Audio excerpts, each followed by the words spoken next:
Uwanze kuvugwa yaheze mwanyina cyamunda nyina buryo uyobora byanze bikunze ntawe wabura abantu bakuvuga cyangwa se bakuvuga ibiri byo nibitari byo ariko icyangombwa nuko basabira Imana kugira ngo uyobore imitima yabo. Munyemerere mbwira amakuru meza abayisilamu n'abayisilamukazi. Sharia TV ishakiro ry'ubumenyi bw'idini ya Islam. Uwanze kuvugwa yaheze mwanyina cyamunda nyina buryo uyobora byanze bikunze ntawe wabura abantu bakuvuga cyangwa se bakuvuga ibiri byo nibitari byo ariko icyangombwa nuko basabira Imana kugira ngo uyobore imitima yabo, bumve ko bagomba kugenda mu myumvire myiza no gufatanya n'abandi ko bakenewe, kuko iyi gahunda yo gufatanya n'abantu gushyira hamwe by'umwihariko kubijyanye n'iterambere naho Islam ihagaze buri wese arakenewe. Ntabwo ari umwanya wo kugira abantu baterana amagambo cyangwa se bahangane, ahubwo ni umwanya wo gufatanya no gushyira hamwe. Ko mufti wungirije nyakubahwa Qadhi, nyakubahwa muyobozi w'inama y'abashehe, banyakubahwa b'imamu b'intara, b'imamu b'uturere, bayobozi mu nzego z'ubuyobozi bukuru bw'abayisilamu mu Rwanda bamaze gutorwa, mbanje kubasuhuza. Assalamu alaikum wa rahmatullahi wa barakatuh.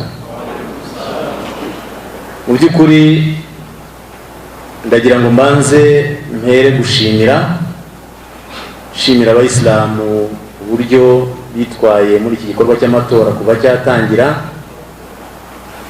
tariki enye, tariki 17, 18, 19 ndetse kugeza kuri iyi tariki ya 26 dushoboye kwitorera abayobozi bashya b'umuryango w'abayisilamu mu Rwanda ku rwego rw'igihugu, by'umwihariko nyakubahwa mufti na mufti wungirije.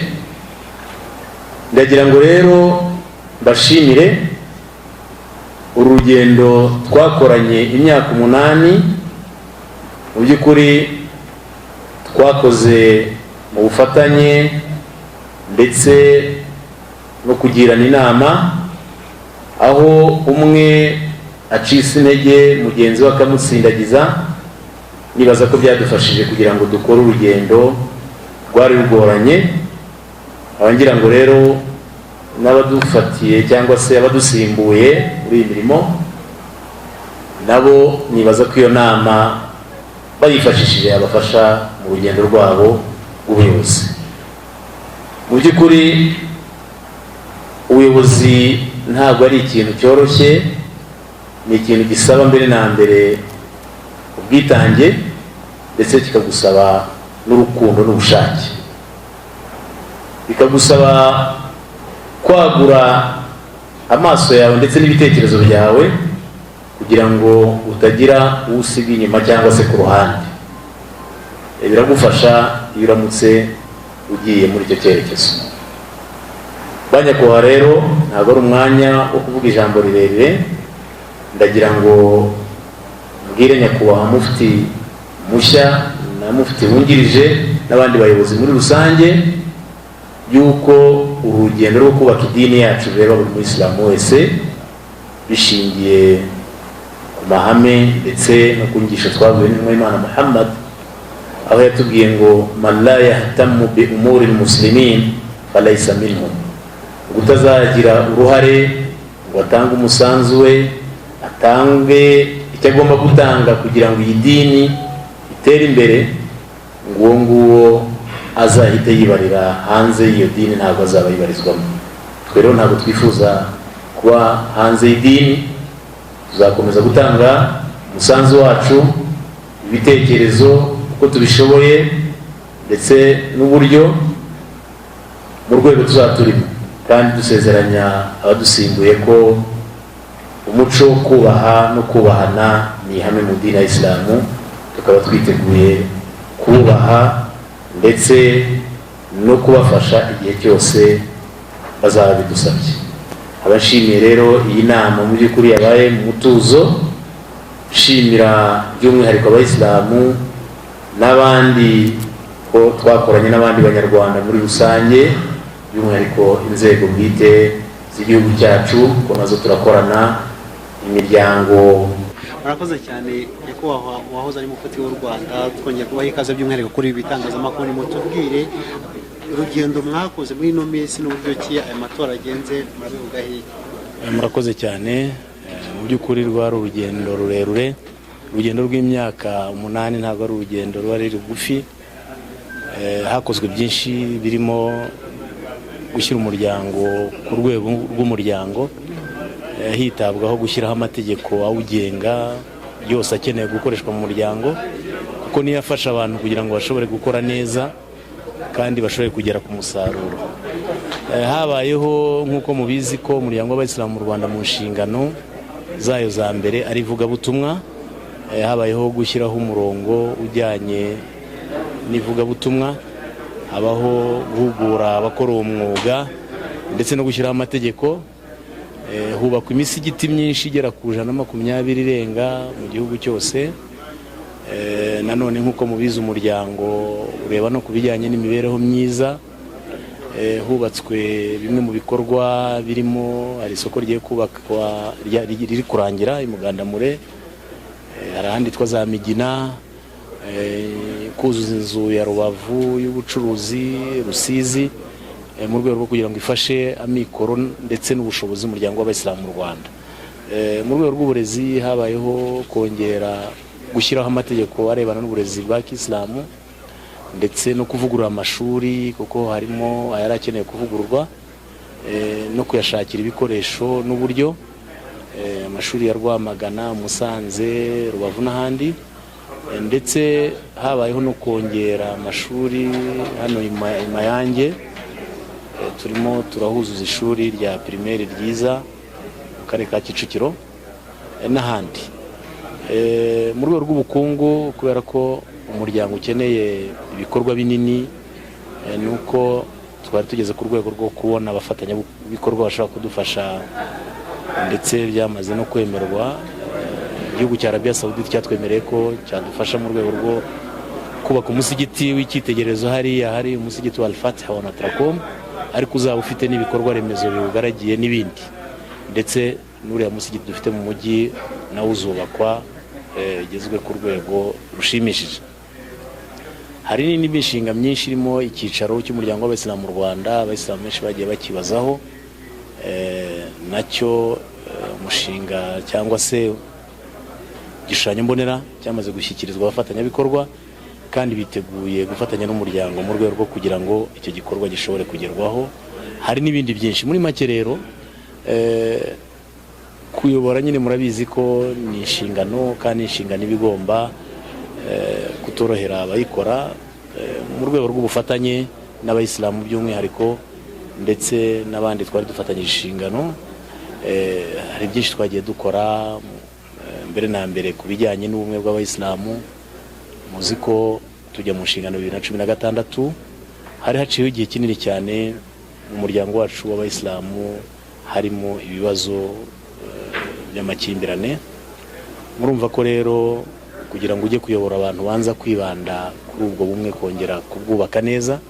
Dushimira Abayisilamu ko bitabiriye bakanumva ijwi ryacu ryabahamagariraga kugira ngo babe bamwe, cyane ko atari n'ijwi ryacu ahubwo nibyo bategekwa na Qur'an ntagatifu, aho Imana yavuze iti wa'tasimu bihablillahi jami'an wala tafarraqu, mujye muba ku murungu umwe, mujye muba hamwe, muramenye ntimuzatatane. Baratwumvishe rero, nkaba nongera no kubahamagarira kuguma bafasha ubuyobozi bwabo, abayobozi babo mu rwego rw'iterambere bifuza kubagezaho.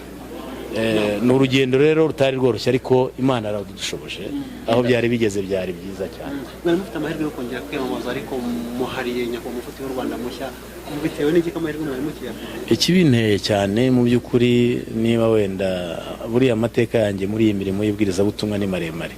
Urebye ubuzima bwanjye bwose guhera 1994, Jenoside yakorewe Abatutsi irangira, nahise njya muri izi nshingano z'ibwirizabutumwa.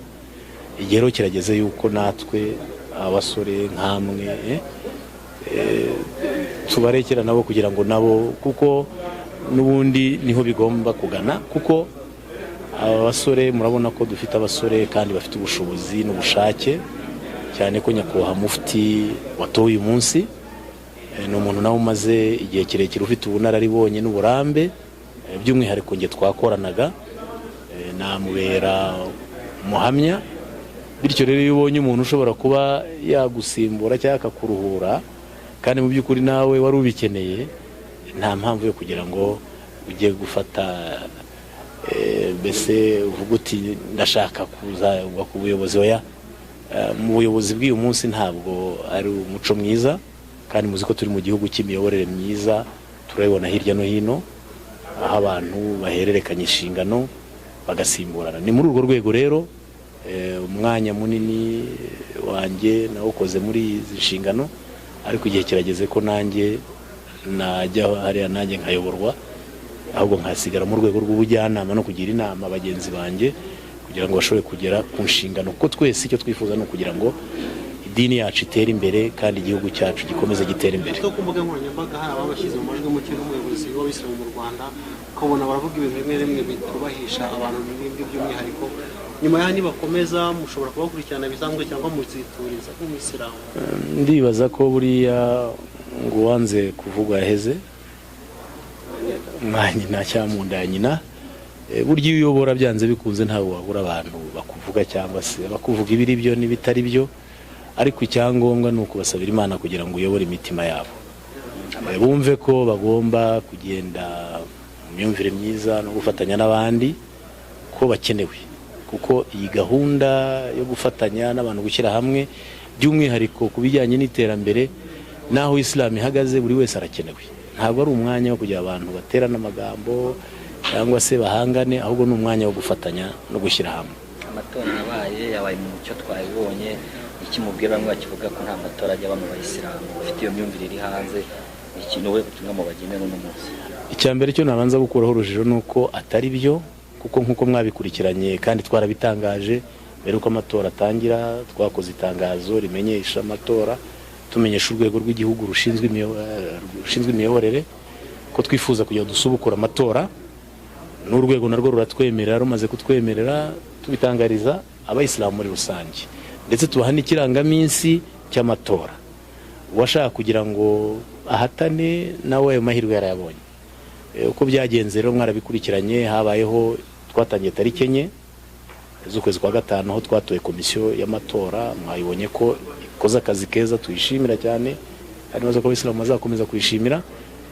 Yaratowe tariki 11 hatorwa haterana inteko rusange y'abashehe, yatorewemo abashehe bagomba kujya muri iyi myanya itorerwa mu muryango w'Abayisilamu mu Rwanda. Nk'uko mubizi, uyu ni umuryango ushingiye ku idini ya Islam. Bityo rero abashehe nk'abantu bafite ubwo bunararibonye n'ubuzobere mu idini, murumva ko baba bari ku isonga. Baratowe rero icyo gihe tariki 11 z'ukwa 5, tariki 17 hari kuwa 5 ku gihugu ahantu imisigiti 470 yose yatoye imamu ndetse na imamu wungirije na komite nyobozi nshingwabikorwa y'umusigiti, ari nayo yaje tariki 18 guhura ya misigiti itora abayimamu b'uturere.